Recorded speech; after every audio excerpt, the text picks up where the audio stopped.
This is Jake, Adventure Time's most recognizable character, mainly known for one thing: stretching. A power that is synonymous to him as a character. Except, what would you do if I told you that stretching isn't even his real power? For a long time, we've been lied to about what Jake's true ability really is. So after hours and hours of research, I present to you the Wormhole theory.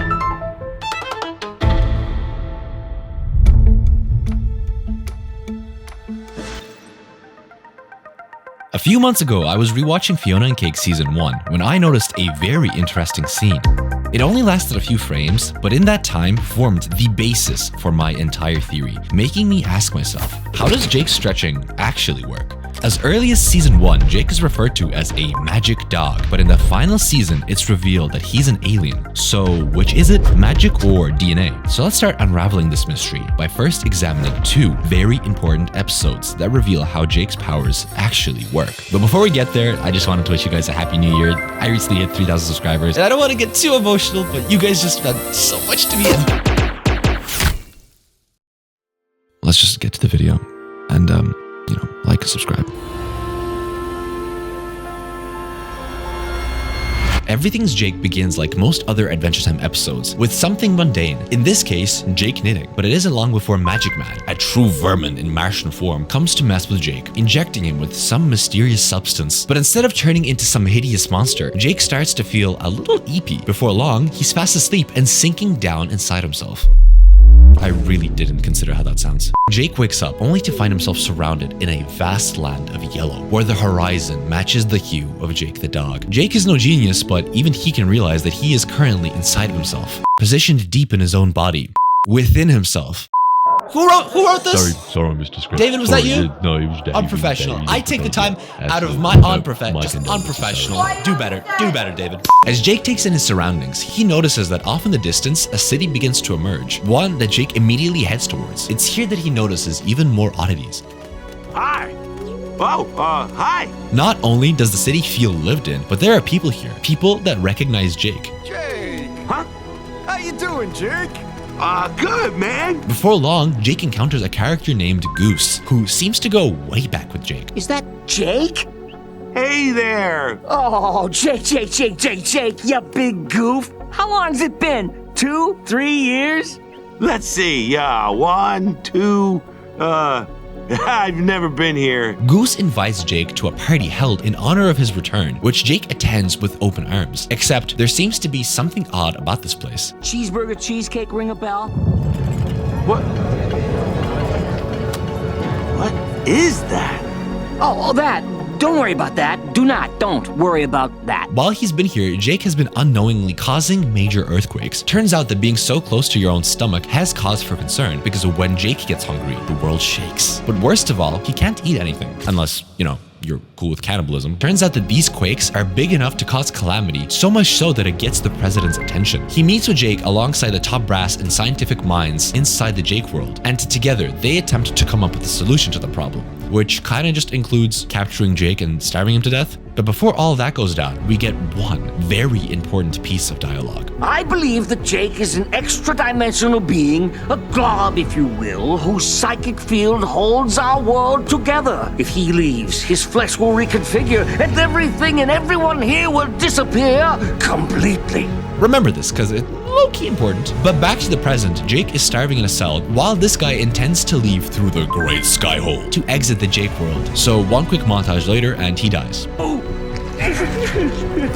I thought you'd be beautiful. But you're not. You're hideous. Leaving it all to one man to save the day, Goose.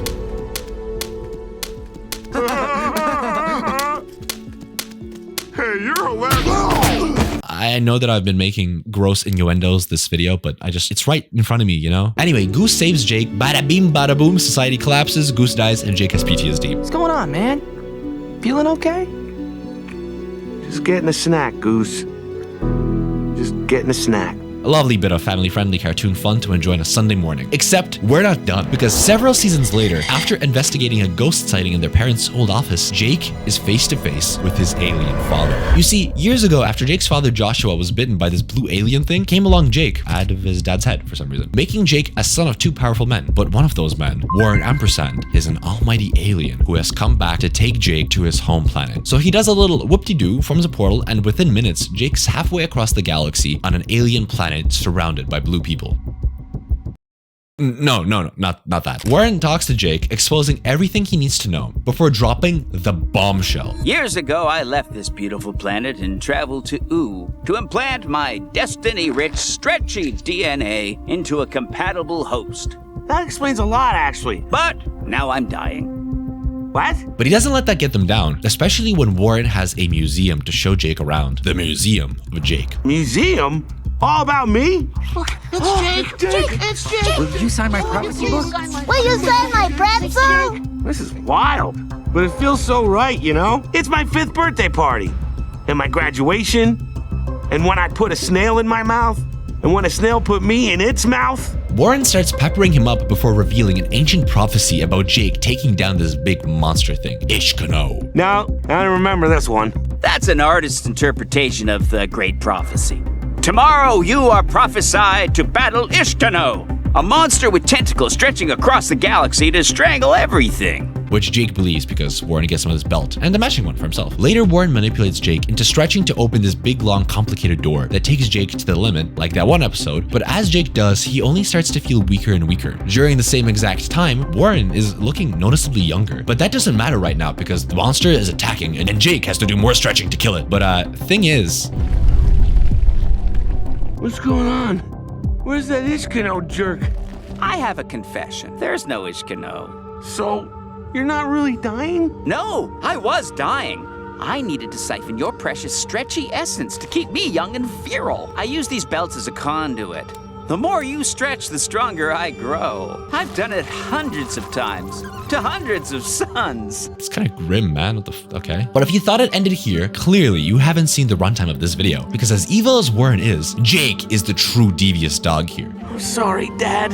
I wasn't powerful enough to destroy Ishkano. What? No, it was just me stretching the whole time. You just say that to make me feel better. I'll prove it. Joshua, I'm lady. Parties. Make more party bears and make the tree out. Put party bears on the tree house. Put party bears in the sky. Okay.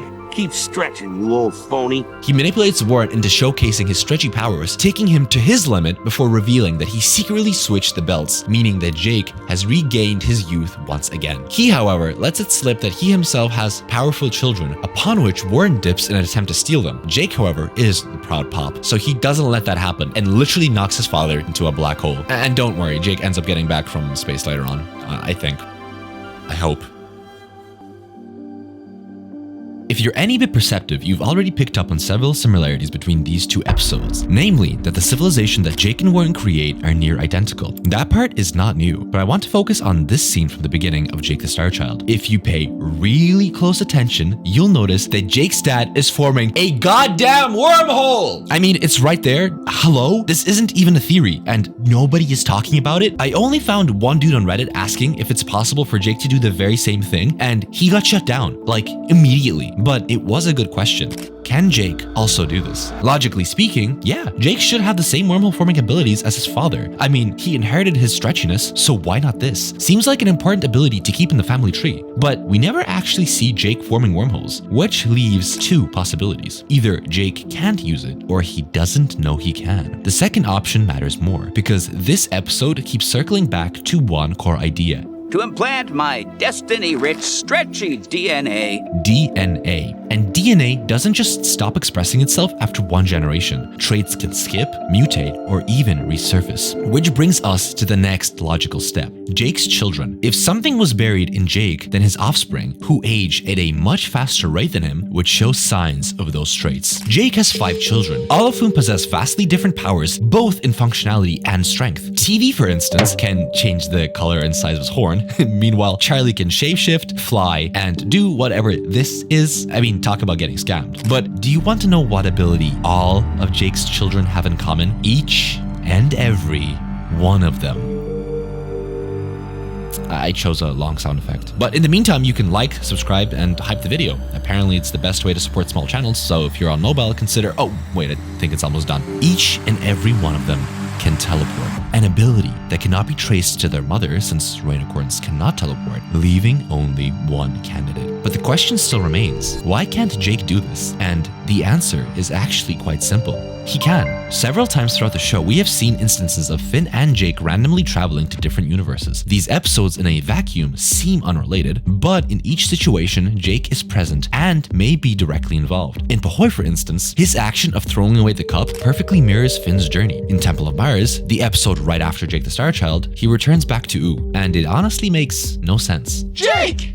Hey, everybody. How'd you even get here? Ugh. Beats me. I was just eating a sausage on some stupid planet. Then all of a sudden, there was a beautiful rainbow explosion and a loud noise. Sort of like a space telemetry capsule activating. They say it's because of a space telemetry capsule, but the way he describes it sounds a lot like how Warren's portals work, mixed with his children's teleportation. With all that we've learned so far, is it really a stretch, pun intended, to assume that Jake can also teleport? Personally, I don't think so, but there is still one problem. Some of these episodes are clearly meant to represent interdimensional travel. And meanwhile, Jake's children only teleport within the same dimension. On top of that, we really have no way to tell whether Warren's wormhole connect 2 points in the same space-time or if it's two entirely separate dimensions. Never in my life would I have thought that I'd be applying theoretical physics to a kids cartoon, yet here we are. TLDR though, we don't know what kind of portal this is, but luckily for us, we have Bucko. This is from an episode titled The Lich, where we get our first instance of interdimensional travel being explained. Here, it's clearly stated that universes can become temporarily linked by magical forming portals, with its appearance closely resembling that of Warren Ampersand's. That's cool, but that's not all, because Bucko mentions time synchronization. An activated portal creates a time dilation in which either end of the portal experiences a temporal synchronization, allowing for the safe passage of particles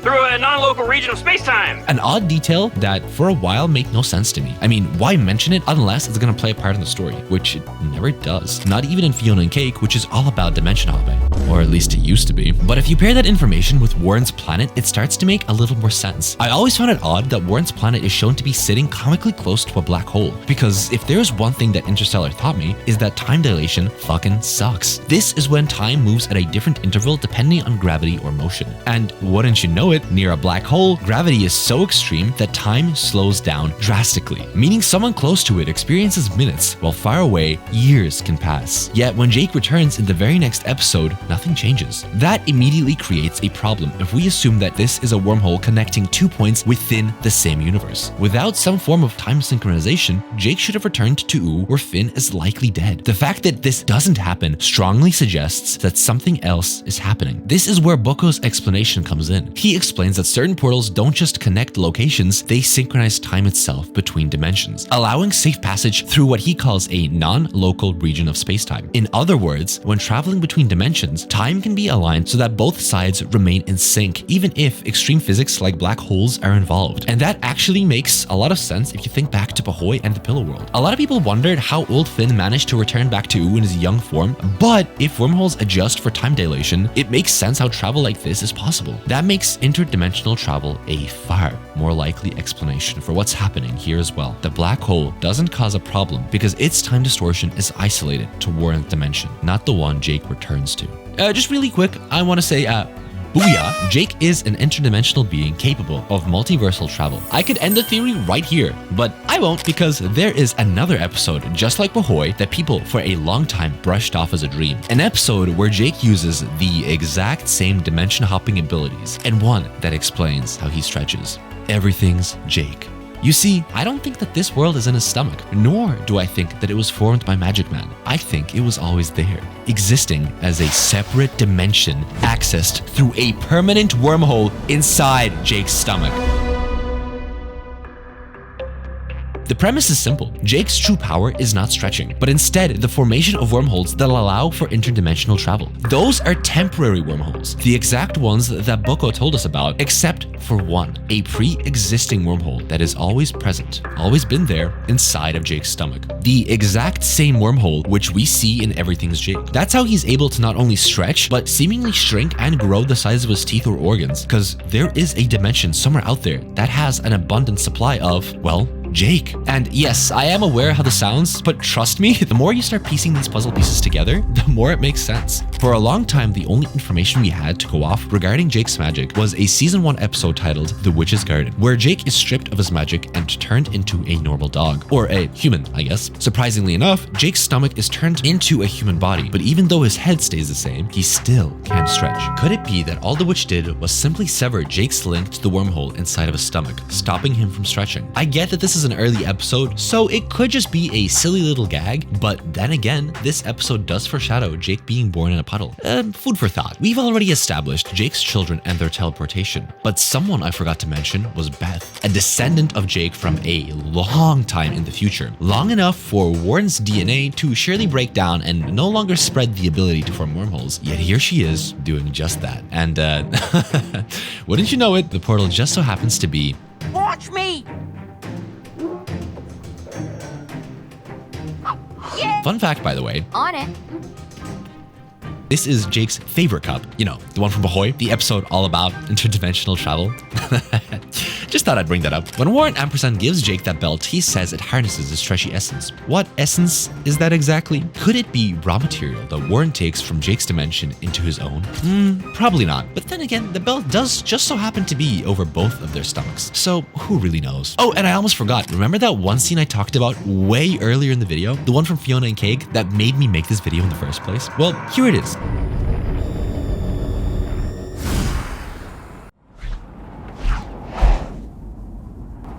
Oh. Oh no! One of these has to lead to ooh. As Simon is seen frolicking through dimensions, looking for Ooh, he enters a dimension that, for just a few frames, looks very similar to a dimension we've already seen before. Could this be a joke?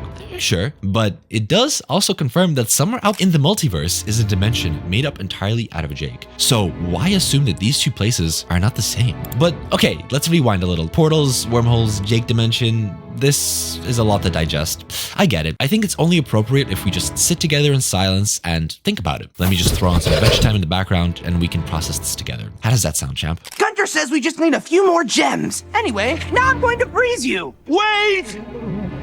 Huh? Straight up magic! Are you a wizard too? Yeah, check out my amazing wizard bot. Hey, over here, man, look at me. I'm a portal to another world. You can't be. I'm magic. I can do anything. Don't you believe your own eyes? Why would you be able to turn it? Why anything?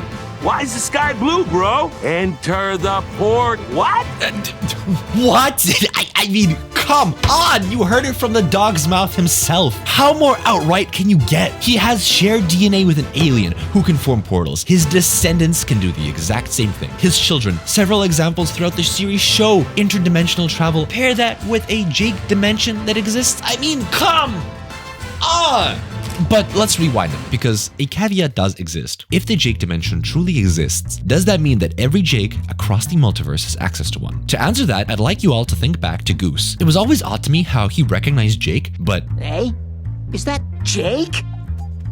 not the other way around. Almost like he's met Jake before, just not our Jake. And I feel like you know where I'm going with this. Because if there is a dimension of Jake out there, why wouldn't it be possible for all the Jakes to access this dimension through that same wormhole? That's right, I'm proposing that this dimension that we see is a universal hub for every single Jake across the multiverse, with their unique portal acting as sort of a gateway to that Jake material in the Jake universe that allows them to stretch. There is a limit, however, for how much material they can harness from this Jake dimension, which which is why we see Jake stretching to his limit, or why whenever Warren strips Jake of his stretchy essence, the other Jakes across the multiverse don't also grow old. Because the supply of Jake in this dimension is infinite, but how much he can harness is not. And this is exactly why Goose recognized Jake, because he's met him before, just not our Jake. Another Jake that fell into the Jake dimension several years before. And this society that forms is more of like a collective consciousness of the Jake dimension that sort of treats each Jake whenever they just so happen to fall inside. And I get it, I've made this pun before, this theory is a bit of a stretch. But the thing is, I'm not the first person to discover it. There is another character from this episode who just so happened to say the exact same thing.